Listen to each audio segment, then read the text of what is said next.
gaskiya ga Abdullahi ibn Salam kamar Abdullahi dan Salam radiyallahu anhu, yardar Allah ta kara tabbata a gare shi wa ashabihi da kuma jama'arsa da suka musulunta tare. Yatluna ayatillahi, suna karanta ayoyin Allah ana al-laili cikin dare, ai fi sa'atihi cikin sa'o'i na dare suka karanta littafi na Allah. Wahum alhalin su yasjuduna, suna masu sujjada ma Ubangiji, shine yusalluna, suna yin sallah. Lokacin da suke karanta littafin Allah kuma suna hadawa da yin sujjada ma Ubangiji a cikin sallah. Yu'minuna, suna yin imani billahi da Allah, wal yawmil akhiri, kuma suna imani da ranar ƙarshe. Wa ya'muruna bil ma'rufi, kuma suna umarni da kyawawan aiki. Wa yanhauna 'anil munkari, kuma suna hana junansu aikata munana. Wa yusari'una, kuma suna yin rigegeniya, suna yin gaggawa fil khairati cikin ayyuka na alkhairi. Allah ya ce wa ula'ika, irin waɗannan mutane almausufuna bima dhukira, waɗanda aka siffanta su da waɗannan abubuwa da aka ambata, minas salihina, suna daga cikin managartan bayi, suna daga cikin bayin Allah salihai. Wa minhum, cikinsu kuma man laisu kadhalika, akwai waɗanda ba haka ba, ai wa laisu minas salihina, su ba sa cikin na kwarai. Saboda haka ne ma sashi daga cikin malaman tafsiri suka ce waɗannan ayoyi sun zo ne don ƙara tabbatar mana da waccan aya da muka karanta ta 110 cewa minhumul mu'minuna wa aktharuhumul fasiqun. Cikin ahalul kitabi akwai masu imani, sannan cikinsu kuma akwai fasikai. To kaga ƙara tabbacin wannan magana sai Allah ya ce laisu sawa'an, ba su zama daidai da daidai ba matsayinsu. Cikinsu akwai masu imani, suna tsaye bisa gaskiya, suna karanta littafin Allah, kuma suna ibada yadda Allah yake so. Kuma Allah ya bayyana sifofinsu da cewa sun yi imani da Allah, sun yi imani da ranar ƙarshe, suna umarni da kyakkyawan aiki, suna hana mummunan aiki, kuma suna rigegeniya wajen aikin alkhairi. Saboda haka ma Allah ya musu shaida tun daga nan duniya cewa suna daga cikin managartan bayi salihai. Allah ya sanya mu cikin bayinsa nagari. Wannan aya mun karanta makamanciyarta ta gabata cewa wa min ahlil kitabi man in ta'amanhu bi qintarin arama. Wa min ahlil kitabi man in ta'amanhu bi dinarin bi qintarin yu'addihi ilayk. Na'am. Wa minhum man in ta'amanhu bi dinarin la yu'addihi ilayk. لا يؤديه إليك إلا ما دمت عليه قائما. نعم يا إسارم. الله تعالى يا أنبتا منكرا آية تاغباتا. الله يقول ومن أهل الكتاب من إن تأمنه بقنطار يؤديه إليك. cikin Yahudu da Nasara akwai waɗanda idan ka amince musu da dukiyar da take mai tarin yawa, yu'addihi ilaika, za su ainihin bayar maka da wannan amana, ba za su zalunce ka ba, saboda kasancewarsu bisa imanin nan da Allah ya ambata. Amma Allah ce wa minhum, cikinsu kuma man in ta'amanhu bi dinarin, akwai wanda idan ka ɗauki dinari ɗaya kacal ka bashi, la yu'addihi ilaika, ba zai ba da wannan amana ba, illa ma dumta alaihi qa'ima, sai in ka tsaya da gaske. To shi yasa Allah yake tabbatar mana iya ahlul kitabi da Allah ya tabbatar cewa suna kan wannan addini, kuma addinin zai amfane su, shine gabanin zuwan annabi sallallahu alaihi wasallama da kuma zuwansa kafin a soke aiki da littafinsu gaba ɗaya. To Allah ya ce laisu sawa'an, ba su zama daidai da daidai ba. Waɗannan ayoyi guda biyu duka Allah ya haɗa su a cikin wannan sura, waccan ta gabata, sannan kuma ga wannan da muke kai. a suratul a'rafi Allah ta'ala ya ambaci cewa wa min qaumi Musa ummatun ومن قوم موسى أمة يعدون بالحق وبه يعدلون. Allah ce wa min qaumi Musa, cikin jama'ar annabi Musa alaihi salam ummatun akwai wasu jama'a yahduna bil haqq, suna shiriwa da gaskiya, ma'ana suna riko da gaskiya suna aiki da shi, wabihi kuma da gaskiyar da suka rika ya adiluna suke yin adalci a tsakanin mutane. Saboda haka kenan babu wani annabi da Allah ya aiko ko manzo face cikin al'ummar da suka yi imani da shi akwai waɗanda imaninsu na gaske ne. Haka kuma shi ma annabi Musa alaihi salam.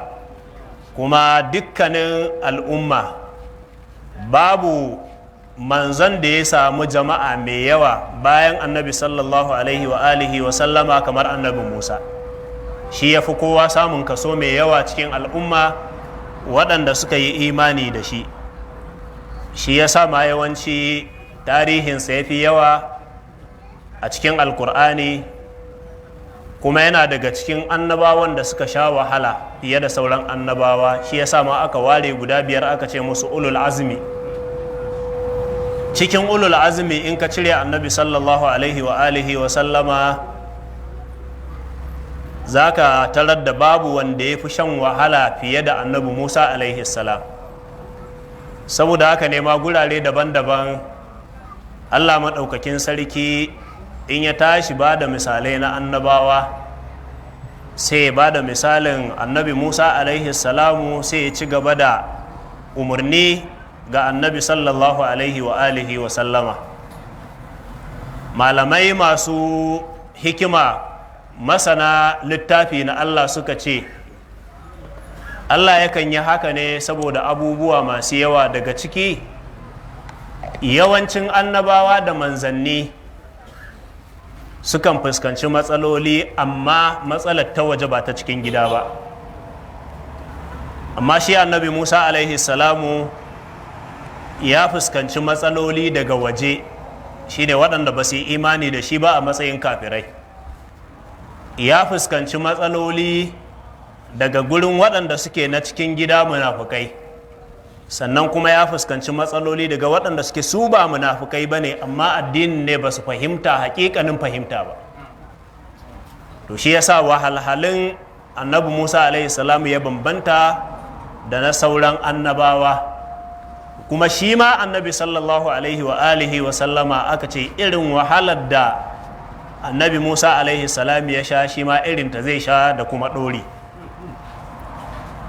To amma duk da haka sai Allah yake yabo cewa wa min qaumi Musa, cikin jama'ar annabi Musa alaihi salamu umma akwai waɗansu jama'a yahduna bil haqqi, su suna shiriya ne da gaskiya, ma'ana sun karanta littafin, sun yi imani da littafin, kuma suna aiki da abin da littafin yake kiransu a kai, kuma wabihi ya'diluna, da shi suke adalci. Allah ya sanya mu cikin masu imani da littafi da aiki da shi da gaske. To cewa laisu sawa'a, kaga ayat tana magana ne akan Yahudu da Nasara, cikinsu an samu mabambanta sanadiyar imani. Waɗansu sun yi imani suka zama muminai, wasu kuma sun ƙi imani suka zama fasikai, kaga matsayinsu ba zai zama daidai ba.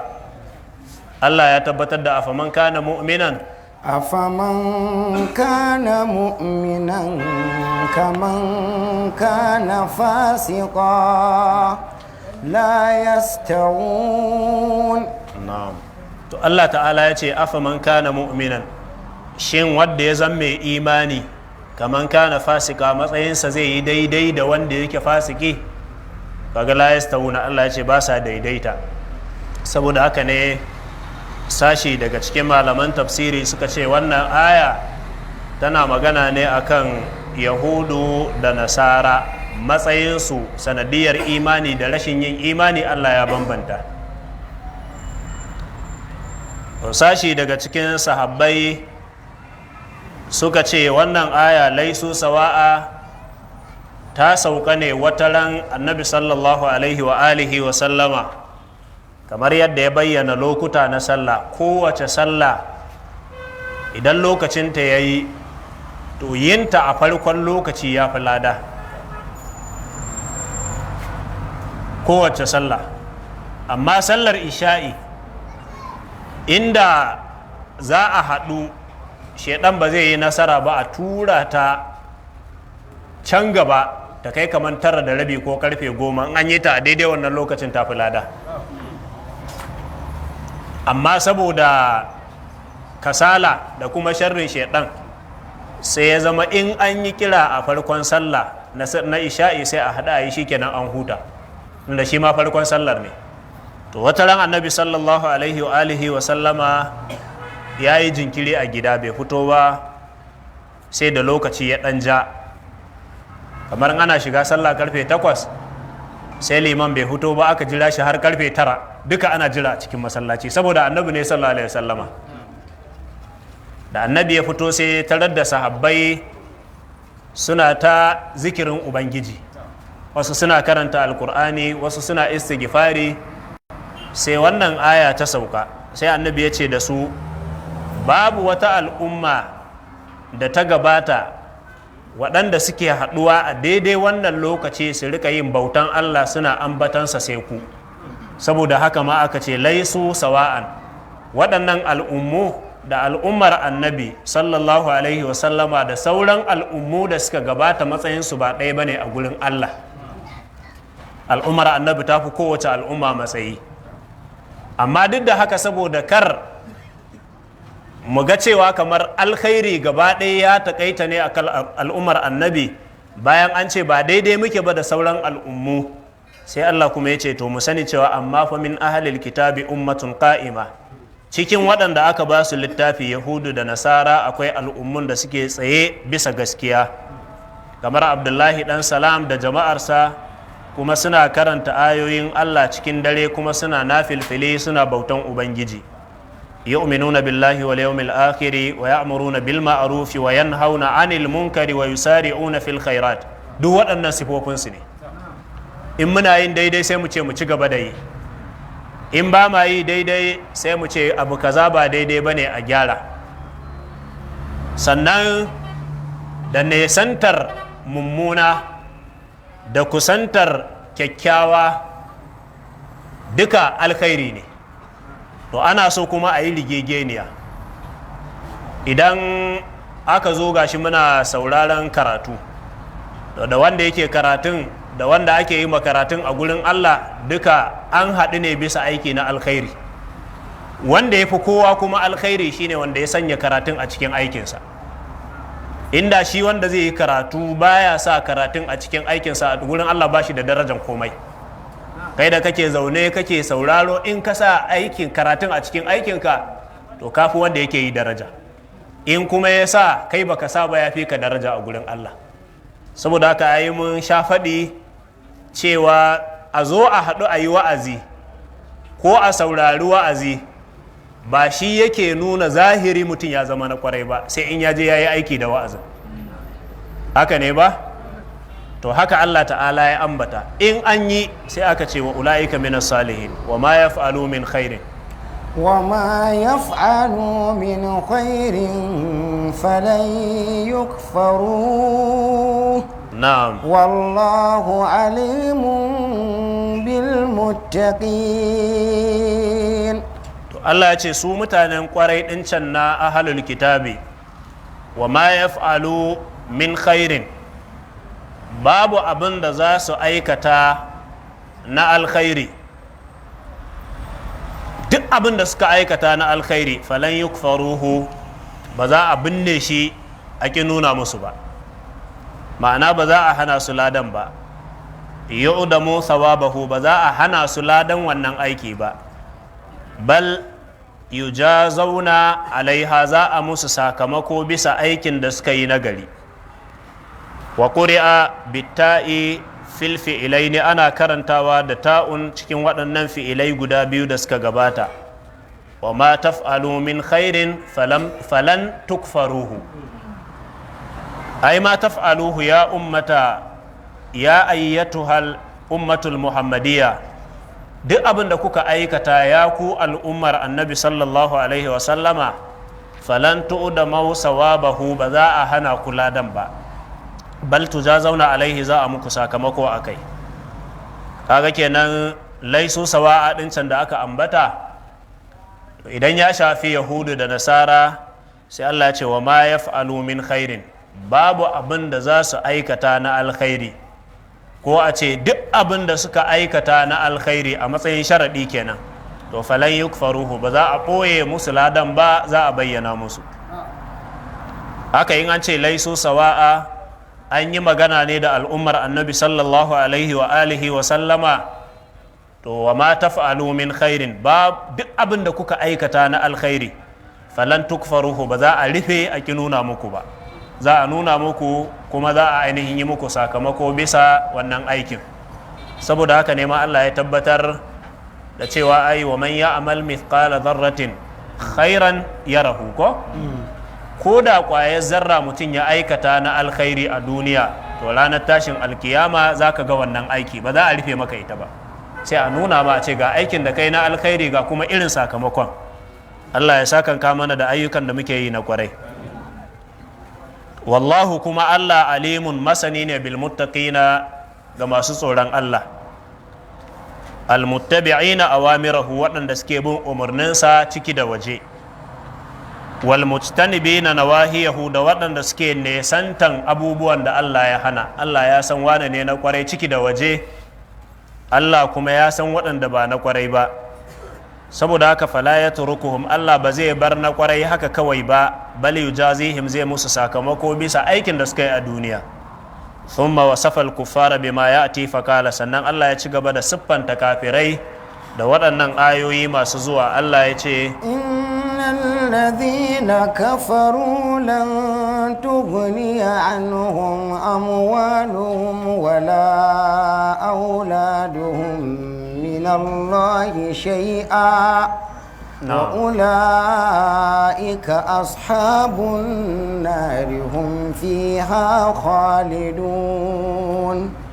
to Allah ya ce innal ladina kafaru, lalle waɗanda suka kafirta, lan tughniya anhum amwaluhum, dukiyoyinsu har abada ba za su amfanar da su, wala auladuhum, haka 'ya'yansu ba za su amfanar da su, min Allahi, daga azabar Allah, shay'an, ba abinda za su amfanar da su. Duk tarin dukiyarsu a duniya ba za su amfanar da su komai ba gobe kiyama. Haka yawan 'ya'ya da suka tara a duniya ba za su amfanar da su komai ba gobe kiyama, matukar ba su yi imani sun yi tarbiyyar 'ya'yan ba, matukar ba su yi imani sun sanya dukiyar a duniya inda za ta amfane su ba. Idan mutum ya makara a duniya, ya tara dukiya bai yi alkhairi da ita ba, haka ya tara 'ya'ya bai yi musu tarbiyya yadda za su amfani kansu su yi masa addu'a ba, to ranar tashin alkiyama Allah ya ce da dukiyar da 'ya'yan ba za su amfanar da shi komai ba. Wa khassahuma, Allah ya keɓance dukiya da 'ya'ya bil zikiri da ambato, bai ambaci sauran abubuwa ba. Li'annal insana, saboda ɗan adam, yadfa'u an nafsihi taratan bil mal, wani lokaci yana kare damuwoyi na duniya, ko yana jawo alkhairi makansa a rayuwar duniya ta hanyar dukiyarsa.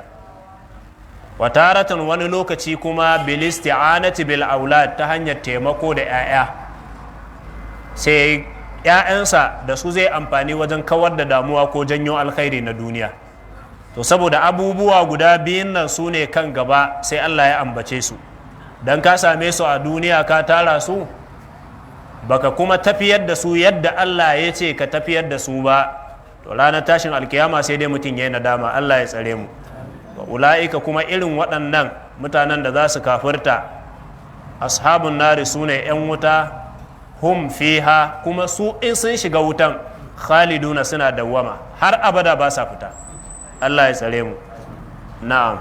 مثل ما ينفقون في هذه الحياة الدنيا كمثل ريح فيها سر كمثل ريح فيها سر أصابت حرث قوم ظلموا أنفسهم فأهلكت وما ظلمهم الله ولكن أنفسهم يظلمون. to Allah ta'ala sai yake gaya mana waɗannan da suka kafirta suka tara dukiya a lahira dukiyar bata amfane su ba, to za ka iya tambaya ka ce a duniya sun yi taimako, sun biya wa waɗansu kuɗin makaranta, wasu ba su da lafiya sun saya musu magani, sun yi sadaka, sun yi ayyuka na alkhairi a duniya. To yaya irin wannan aiki na alkhairin kuma? To tunda babu imani a rushe yake wannan aikin, rusheshen aiki ne. Duk aikin da mutum ya yi na alkhairi in dai babu imani sunan wannan aikin banza. To sai Allah ya ce mathalu ma yunfiquna, misalin abinda waɗannan kafirai suke ciyarwa fi hadhihi alhayati dunya a wannan rayuwa ta duniya, fi adawatin nabi, wajen gaba da annabi. San wani yana ciyar da dukiyarsa ce a lokacin da ya ga tafarkin da yake kai ya yi ƙasa kamar za a rinjaye shi, to sai ya yi himma ko dukiyarsa za ta ƙare, to yanzu za su yi ƙoƙari su ga sun yi nasara. To shi yasa ake gaba da annabi sallallahu alaihi wasallama tun a wancan lokaci, kuma ake ciyar da dukiya masu tarin yawa don a ga an rinjaye annabi da addinin musulunci. To duk wanda ya ciyar da dukiyarsa ta wannan ɓangare, aw sadakacin ko ya ciyar ta hanyar alkhairi amma kuma shi ba shi da imani, wa nahawiha ko yayi wani aiki na alkhairi wanda a duniya inda da imani zai samu lada mai yawa.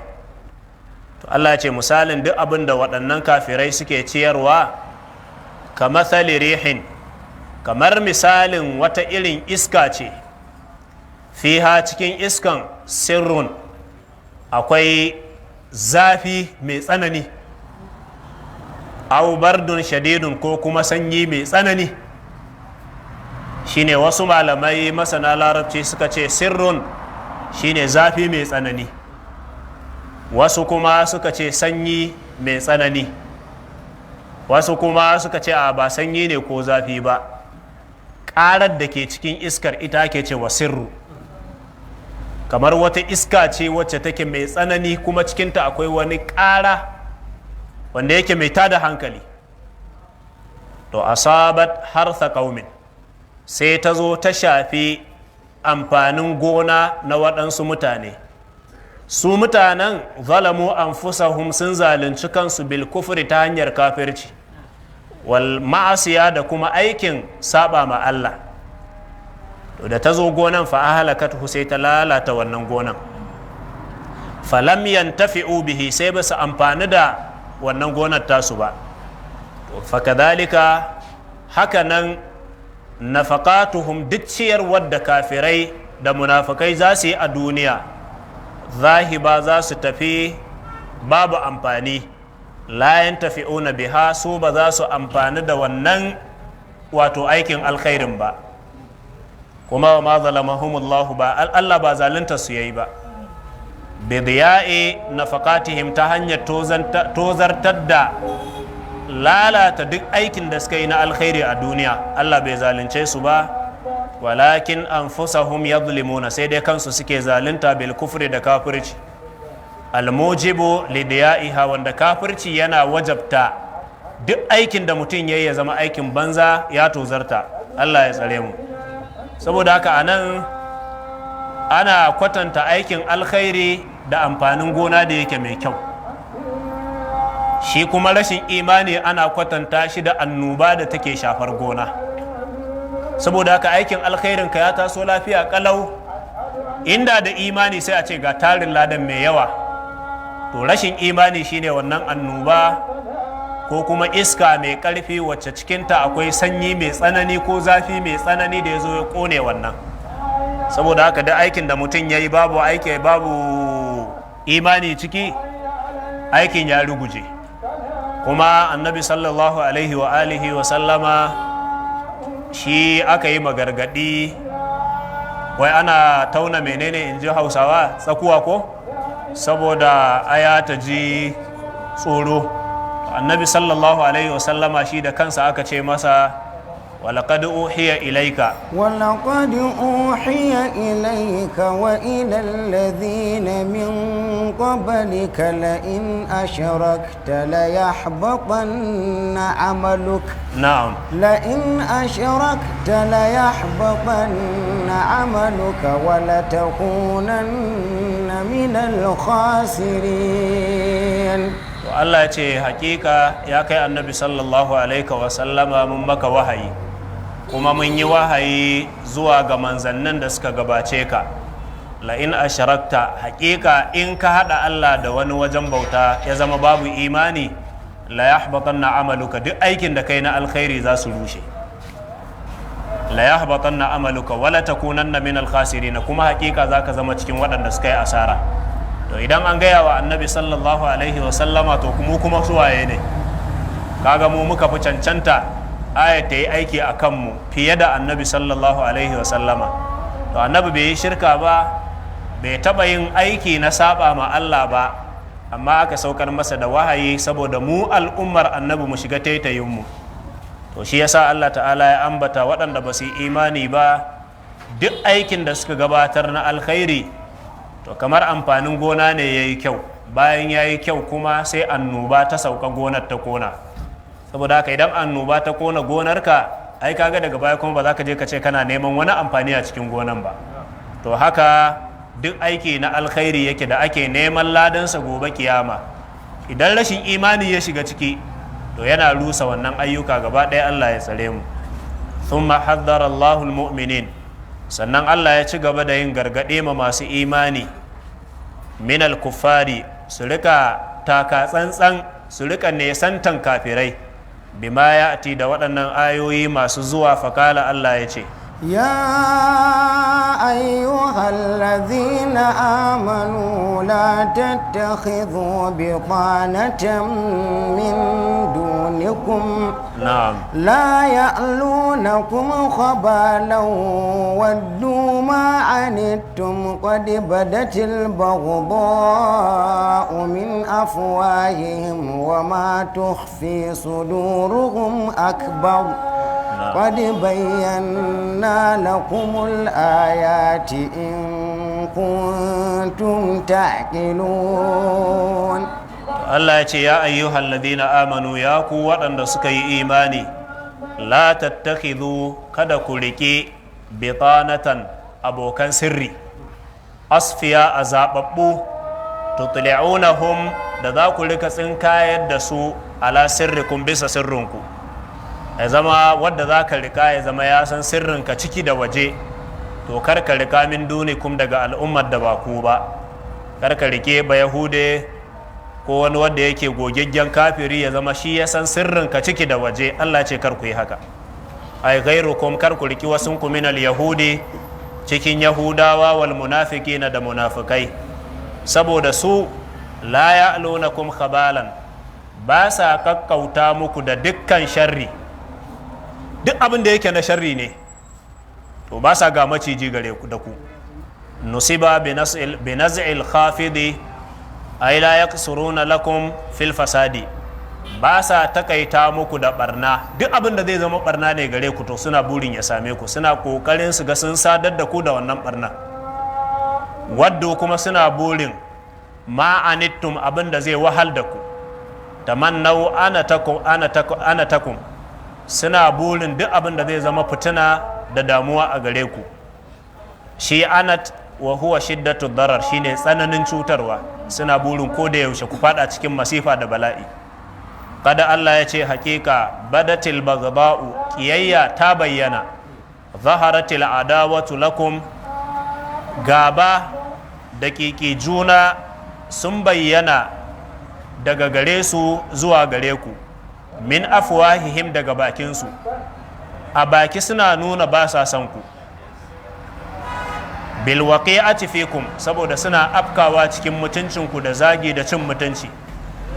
Wabtila'il mushrikina ala sirrikum, kuma in sun gano sirrinku to suna kai wa makafirai da mushrikai sai su gaya musu ga ta inda za a zo a ci nasara a kanku. Allah ce wannan da bakinku suna bayyana cewa su ba masoyanku ba ne. Duk da haka Allah ce wa ma tukhfi suduruhum, abinda zukatansu kuma suka ɓoye, min al'adawati na ƙiyayya da gaba akbaru shi yafi girma. Allah ce wannan ai Allah ne ya faɗa. To Allah ce kad bayyana lakumul ayati, hakika mun bayyana muku ayoyi ala adawatihim bisa kin da suke muku, in kuntum ta'qiluna, in kuna da hankali. In za ku iya gane haka, to fala tuwaluhum, kada ku jibince su. Duk abin da yake na sirri ne, wanda in an gano wannan sirri za a iya ainihin nasara a kanka, to kar ka zaɓi wanda yake ba kai ba ka bayyana masa wannan sirri. Amma Allah ce ha antum ulai tuhibbunahum wa la yuhibbunakum wa tu'minuna bil kitabi kullihi wa idha laqukum qalu amanna وإذا لقوكم قالوا آمنا وإذا خلوا عضوا عليكم الأنامل من الغيظ قل موتوا بغيظكم إن الله عليم بذات الصدور. To kaga Allah ta'ala shi yace in kuntum ta'qiluna, in kuna da hankali. Saboda ya san duk gargadin da ake yi, akwai wanda kuma saboda san duniya ko saboda wani abin da ya yi kama da haka, da gangan zai fifita wani akan dan uwansa musulmi. Kuma shi wanda yake kafiri, in kaga kun zauna da shi kamar yana da amana, to yana ga kafi karfinsa ne, shi ne kawai. Amma in shi ya fi karfinka, to nan zai nuna maka a fili shi ba masoyinka ba ne. Haka Allah ya ambata cikin suratul hashiri ko, in yathqafukum yakunu lakum a'da'a, in dai sun yi nasara akan ku, su suke da rinjaye, to har abada kafiri duk duniya ba zai nuna ma shi masoyinka ba ne, kamar yadda yanzu duniyar ake gani a zahiri. Amma in ka zauna da shi lafiya, to kai kafi karfinsa ba yadda ya iya da kai, to anan zai yi lif ya nuna ma shi masoyi ne. Amma Allah ya ce wa ma tukhfi suduruhum akbar, abinda ke cikin zuciyarsu kuma yafi abinda suka bayyana tsanani. To sai Allah ya ce ha antum ga kunan ula'i, ku da ake magana da ku, al'umar annabi sallallahu alaihi wasallam, almu'minina masu imani, cikin ku tuhibbunahum, akwai waɗanda suke son su, liqarabatihim, saboda yan uwantaka, minkum da su, wa sadaqatihim, ko kuma abokai ne tuntunin. Yanzu sai ka musulunta, shi yana nan akan kafircinsa da munafurci, amma sai ka ce ba za ka daina abokanta da shi ba, kana son shi. Allah ce wala yuhibbunakum, su kuma ba sa son ku, li mukhalafatihim lakum fid din, saboda sun san addinin ku ba ɗaya bane. To da ka shi har abada, tunda addinin ku ba ɗaya bane, shi baya son ka, sai dai ya maka wato ya yi maka munafurci. Kuma wa tu'minuna bil kitabi kullihi, kuna imani da dukkanin littattafan Allah. Wal ma'ana, abin nufi la yuhibbunakum, su ba sa son ku, wal halu annakum tu'minuna bi kitabihim, alhalin kuma ku kun yi imani da littafinsu. Mun yi imani da alkur'ani, mun yi imani da injila, mun yi imani da attaura, duka littattafan Allah ne. To fama balukum tuhibbunahum wa hum la yu'minuna bi kitabikum, me zai sa ku rika nuna musu kauna, ku fifita su a bisa yan uwanku masu imani, wa hum alhalin su la yu'minuna bi kitabikum, sun ki imani da littafinku. Wa idza laqukum, amma in suka haɗu da ku, qalu sai su ce amanna, mun yi imani, su ne munafukai kenan. Wa idza khalau, idan sun juya baya sun rabu da ku, addu alaikumul anamila, sai su yi ta ciza yatsa a kanku. Anamil su ne atraful asabi, ƙarshen yatsu.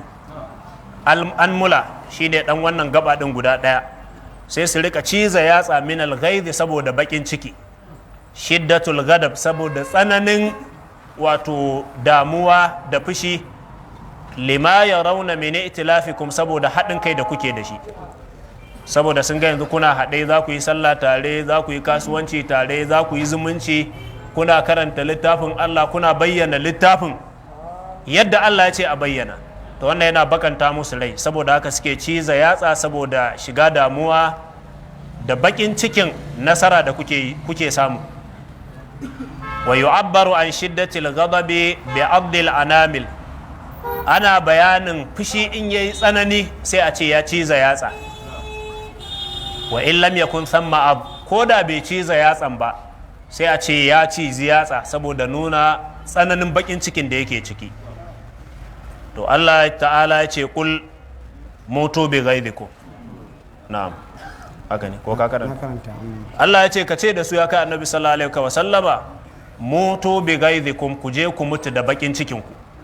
Yanda kaga addini na Allah ne, kuma shi yayi alkawari zai buwayar da addinin a duniya baki daya.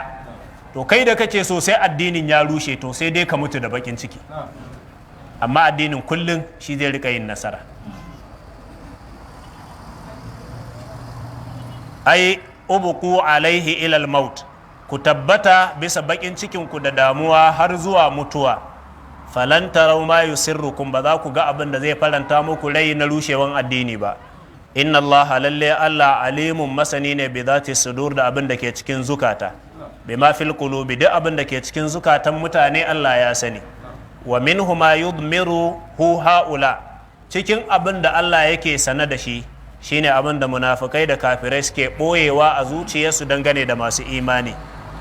To Allah ya ce in tamsaskum hasanatun, sai mu tsaya. tamsaskum hasanatun tasuhum wa in tusibukum sayi'atun yafrahu biha.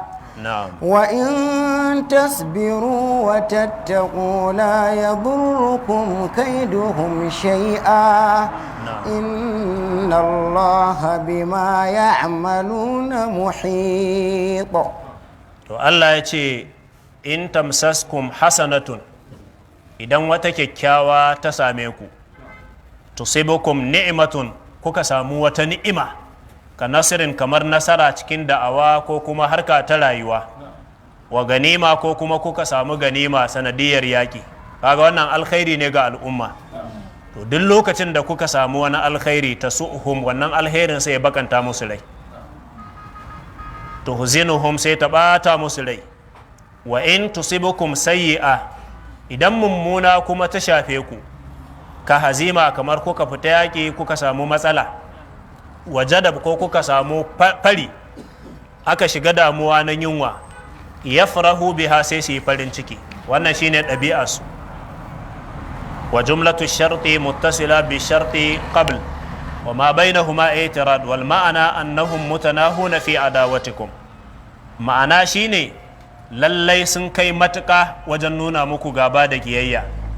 Falima, saboda mai tuwalunahum, kuke nuna musu soyayya, fajtanibuhum, ku nesace su, inji Allah. Wa in tasbiru, idan kuma kuka yi haƙuri ala adahum, bisa cutarwa da suke muku, wa tattaqullaha, kuma kuka kiyaye dokokin Allah fi muwalatihim, wajen kin nuna musu kauna, wa gairiha, da duk abin da Allah ya ce ku kiyaye, to in kuka yi haka, la yadurrukum kaiduhum shay'an, makircinsu ba zai cutar da ku da komai ba. Inna Allah lalle Allah bima ta'maluna, dangane da abin da kuke aikatawa, muhit, Allah yana kewaye. Inna Allah bima ya'maluna, lalle Allah dangane da abin da suke aikatawa su, muhitun, yana kewaye da shi, ya sani. Kuma ana karantawa bima ta'maluna, ku masu imani, abin da kuke aikatawa Allah yana sane da shi, ya kewaye da shi, yana sane. Kuma fayujazihim ko fayujazikum bihi, Allah zai muku sakamako da irin abin da ku aikata, su ma Allah zai musu sakamako da irin abin da suka aikata. A addinin musulunci Allah baya umarni in kai musulmi ne ka cuci wani, ko musulmi ne ko ba musulmi ba. Kuma in har ka zalunci wani ya kama kisasi za a yi, to za a yi maka kisasi. In ya kama haƙƙi ne na a mayar, ko a karɓa za a karɓa a mayar. Saboda haka musulunci baya tabbatar da barna a cikin musulmai cewa daidai ne saboda su musulmai ne. A barna ne ko a gurin waye, in kuma an yi daidai ko waye ne ya yi daidai din. Kaga shi yasa Allah ce cikin ahlul kitabi ana ta ambatan akwai fasikai, amma sai Allah ce akwai mutanen kirki. Me yasa Allah ce akwai mutanen kirki? Saboda sun yi halin kwarai din. Sai Allah bai rufe bai ce akwai mutanen kirki. Wannan shine ka'ida ta addini, da fatan Allah ya taimake mu.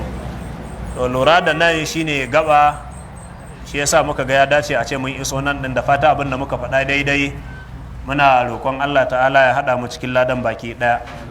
Inda ya zama kuskure muna roƙon Allah maɗaukakin sarki ya yafe mana.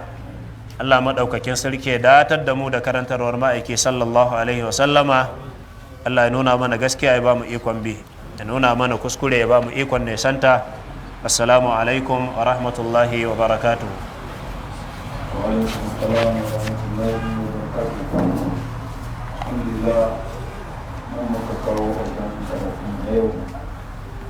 Na gabatar da kuma malam Allah ya saka wasu da kai. Allah madaukakin sarki ya tsara wa rayuwa albarka.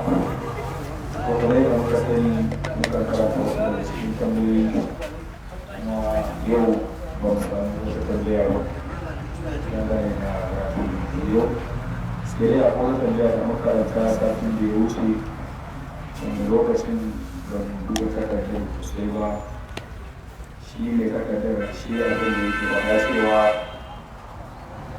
a karanta masa ko kuma maimaita masa addu'ar da ake yi bayan kiran sallah. Ma'ana yana roƙon malam ya karanta masa addu'ar da idan ladan ya gama kiran sallah, wanda ke sauraro da shi ladan kansa zai yi kuma wani addu'a don ya tabbatar yana ga ko wanda yake yi manzurai wanda ya bana. Ni kuma satin sai na karanta a cewa yana neman addu'a, shi addu'ar bayan kiran sallah yake so a karanta masa. Idan tambayar ta ga shi ne ke kama wa da mafi idan ya haska masa tambayarsa, fatan Allah ya samu da shi.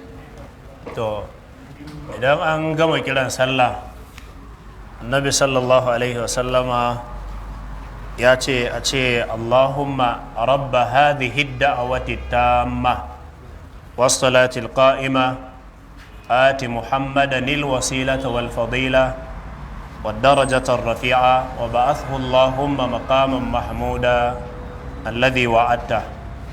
هكا النبي صلى الله عليه وسلم يقول اللهم رب هذه الدعوة التامة والصلاة القائمة آت محمدا الوسيلة والفضيلة والدرجة الرفيعة وبعثه اللهم مقاما محمودا الذي وعدته.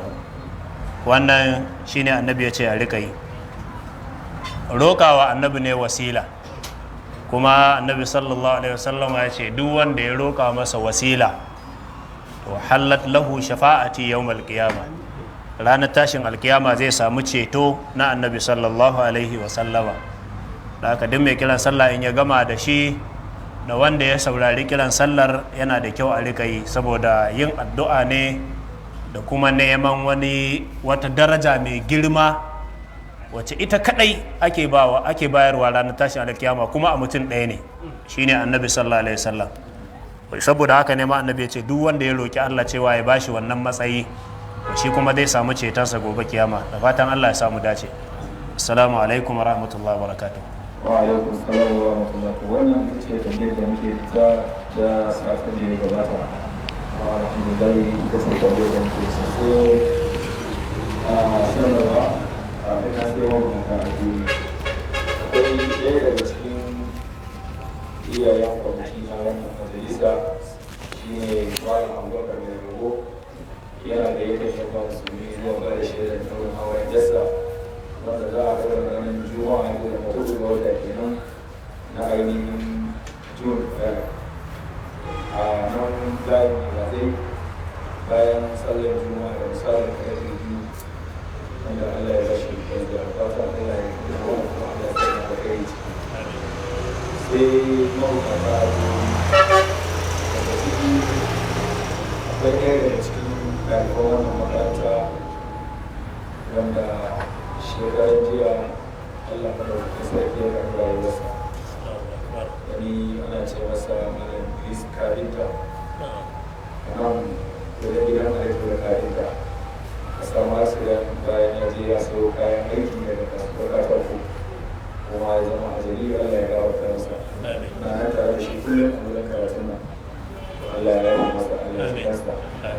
Sannan akwai ɗaya daga cikin makwacin wanda shi ma yana nan a kwance makwacin wannan wuri da muke karatu ya yi kwana kusan 10 a asibiti to jiya cikin yardar Allah a tsaron shi yanzu yana gida ya haɗu da matsala ta jinya ta fatan Allah ta'ala ya bashi kuɗi Allah madaukakin sarki ya yi masa.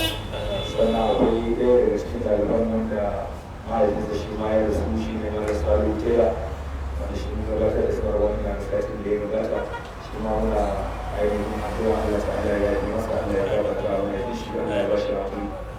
Da dai sauran waɗanda ba za mu iya tunawa ba musamman waɗanda ne lokacin da riga ya yi nisa da fatan Allah ya yi musu.